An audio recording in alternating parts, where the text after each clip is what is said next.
फांसी मनौले, अब मातम मनावे खातिर तैयार हो जो।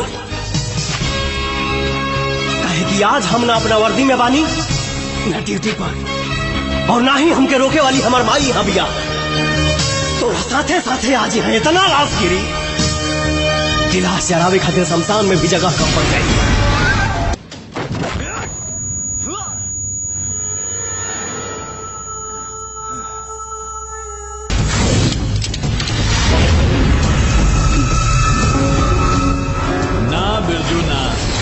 ना